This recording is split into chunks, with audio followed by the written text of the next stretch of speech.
بسم اللہ الرحمن الرحیم۔ آج شادی کے بعد پہلی صبح تھی ان کی ایک ساتھ۔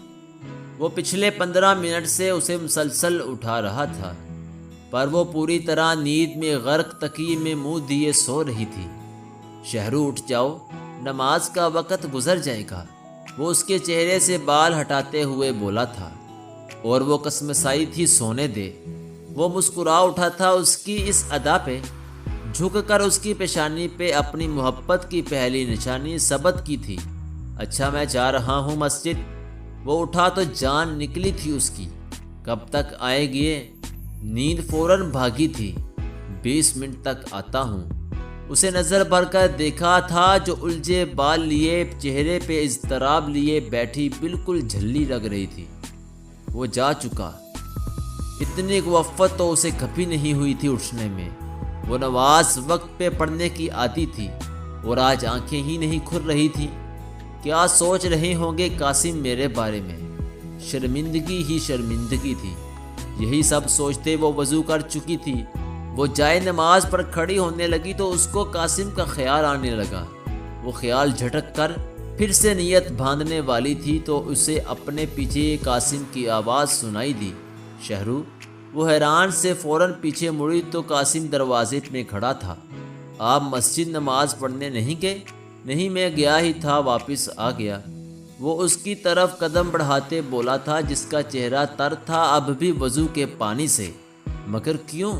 وہ منہ کھولے کھڑی تھی۔ بتاتا ہوں نا ابھی۔ اس نے آگے بڑھ کر اس کا کھلا منہ بند کیا۔ تم میری امامت میں نماز پڑھو گی آج؟ پتہ نہیں یہ حکم تھا، درخواست تھی یا حق تھا۔ وہ کھلکھلا اٹھی تھی۔ وہ جائے نماز بچھا چکا تھا، اور اس کی متاع حیات اس کے پہلو میں کھڑی تھی۔ عجیب شخص تھا نا وہ، جس کی محبت میں اب تک سلگتی رہی تھی۔ اس کے پہلو میں رب کے حضور کھڑی تھی۔ وہ دونوں اب سر جھکائے سنتیں ادا کر رہے تھے، جو سارے جہان سے بہتر ہے۔ سلام پھیرا گیا تو وہ چپ تھی، بالکل جیسے الفاظ گھنگ تھے۔ وقت کے رکنے کی التجا اس کی نم آنکھوں نے بے ساختہ کی تھی۔ اب تم میری امامت میں نماز پڑھو گی؟ وہ مسکرایا تھا جو سر جھکائے کھڑی تھی، جیسے ابھی رو پڑے گی۔ سورۃ الضحیٰ، سورۃ الم نشرح کی تلاوت کمرے کی مدھم آواز دل پہ اثر کر رہی تھی، اور وہ اپنے من چاہے شوہر کی امامت میں فرض ادا کر رہی تھی۔ پھر جب فرض بھی ادا کر لیے تو سلام پھیرا گیا تھا، سلامتی کی دعا دے دی گئی تھی، فرشتوں کا آمین قبول کر لیا تھا، تو جیسے وقت پھر سے چل پڑا تھا۔ وہ اب اس کا ہاتھ تھام کر اب وہ اس کی لمبی مخروطی انگلیوں کی پوروں پر درود شریف کی تسبیح کر رہا تھا۔ وہ اس کا لمس محسوس کر رہی تھی، اور اتنا خوبصورت محسوس کر رہی تھی کہ بے ساختہ دل چاہ کر اس کی بھوری آنکھوں میں جھانک لے اور کہے کہ کہا تھا نا تمہاری ہوں۔ لو آج رب کے سامنے بھی گواہی دے دی، پر نظریں اٹھنے سے انکاری تھی۔ وہ سر جھکائے بعد اس کی انگلیوں کو دیکھ رہی تھی، جو پورے استحقاق سے اس کی انگلیوں کی پوروں پر تسبیح پڑھ رہی تھی۔ کہیں لگتا کہ آنسو انہیں چھلک پڑیں گے، تو کہیں دھیمی اسی مسکان اس کے لبوں کا احاطہ کر رہی تھی، ایک سکون و اطمینان کے ساتھ جیسے رگوں پہ اتر رہا تھا۔ تسبیح مکمل ہوئی تو دونوں سر جھکائے بند آنکھیں لیے دعا مانگنے کی جیسے کوشش میں تھے۔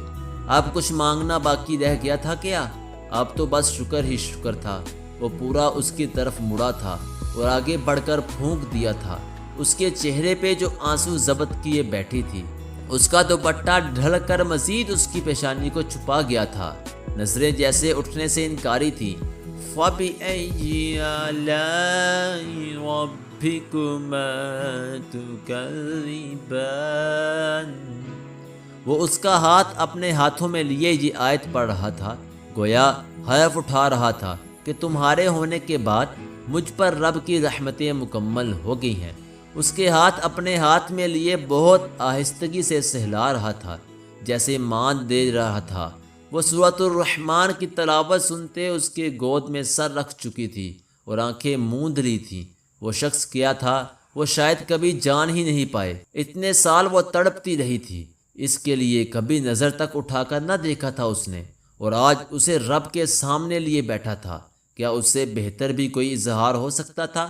محبت تو محبت ہوتی ہے، کسی وحی کی طرح دلوں پہ اترتی ہے، کیا پتہ کب کہاں اصل ہو جائے، اور کب پہلی محبت پہ آخری محبت کی مہر لگ جائے، اور کب کسی مہرو کو کسی قاسم کی کر دیا جائے۔ امید ہے یہ چھوٹی سی ویڈیو سب دوستوں کو پسند آئی ہوگی۔ ویڈیو کو لائک اور شیئر ضرور کر دیجیے گا۔